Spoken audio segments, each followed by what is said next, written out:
Hey guys, I want to tell you real quick about the dimensions of the flags that I make. That is another frequently asked question, so I want to go ahead and cover that. I looked back and I thought I'd cover that in the previous videos that I'd made. I had not. I apologize for that. So I'm going to go ahead and tell you and get that out of the way. I also want to tell you about the lumber that I use. Now the lumber, first of all, let me go ahead and cover that. I use furring strips. Now I'm hearing a lot of people do different things and using different types of wood. I use furring strips. That's kind of what I started out with. They're inexpensive. They have saw marks on one side, which adds character and it makes it look more rustic. And they're just easy to work with. But another thing I got away from is the rounded edges in the union. These edges here, you probably can't tell, but these edges on the back side are more rounded than on the front side. I keep the square edges on the front. And the reason I do that is early on I did have rounded edges in the union and or on the front, and it's more time consuming to try to carve the stars and mark the stars in the union with the dips and valleys and gaps there. So I got away from that. I use a more flat union. I'll even sand the union now. I think I did that in a recent video. Sand the union to make sure it's good and flat before you mark the stars, and it's just easier to deal with and more time efficient. Now another thing that I've changed throughout, my flags have kind of evolved. Early on in one of my first videos, I told you that I'd found information in my research that the union should be 2/5 of the flag.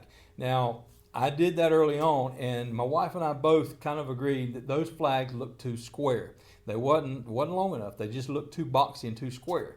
So we changed it up. I added some length to all my flags, and I have found that they look much better, and I get a lot more compliments off of it, honestly, based on the size of the flag and the way they look as in comparison to the way they used to. So let me go ahead and tell you, and I've got some notes, bear with me, I just got lots I want to give you and I don't want to lead you wrong, so I wrote down some notes on the dimensions. Now also, if you're ordering the stencils on my website, I have small, medium, large, and extra large. They go with the dimensions I'm going to give you. If you're ordering a small stencil, it's going to go with this small flag, which is 13 by 24.5. Now each of my flags have 13 strips. The small flag has 13 1-inch strips. It's 24.5 inches long, and the union is 7 inches because it covers the top 7 strips by 8.5. Now the width of the union can vary a little bit, but as long as your stars fit in there good and there's about the same amount on each side, that's okay. It's going to look good. 7 by 8.5 for the union, 13 by 24.5 for the flag, and the stars are 0.7 inches each, or about 3/4.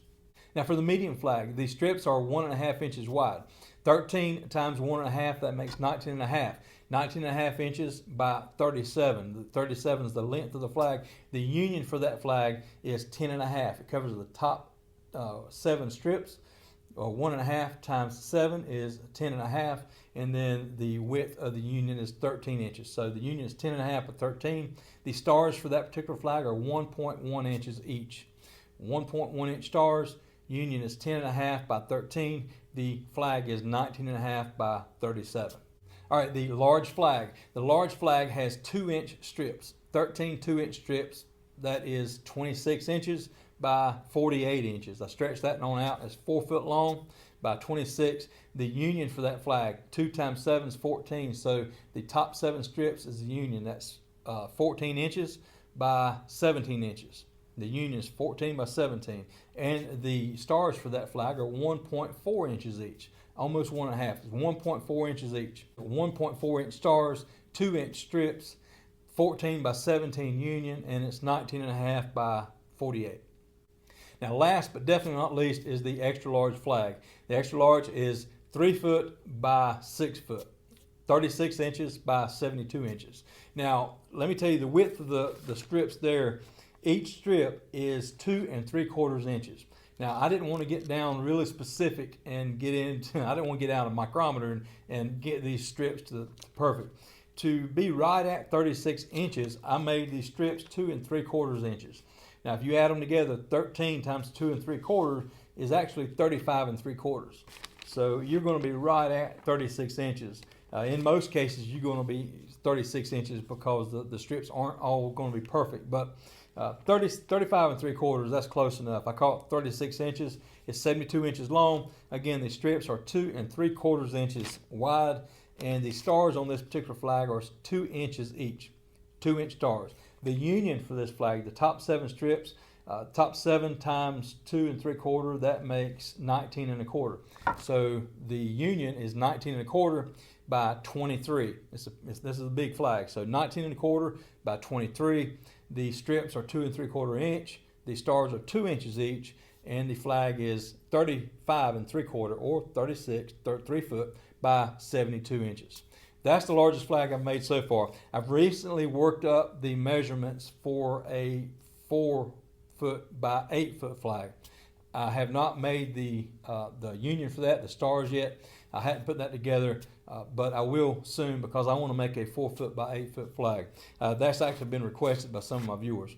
All right, guys, that's it. That's the dimensions for the flag. And again, they do go with the stencils on my website. The dimensions I just gave you, if you want to make an extra large flag, then you can look on my website and see the extra large stencil. That's the one you're going to need for that particular flag. Hope this helps, guys. Thank you so much for watching. Good luck with your projects. Have a great day.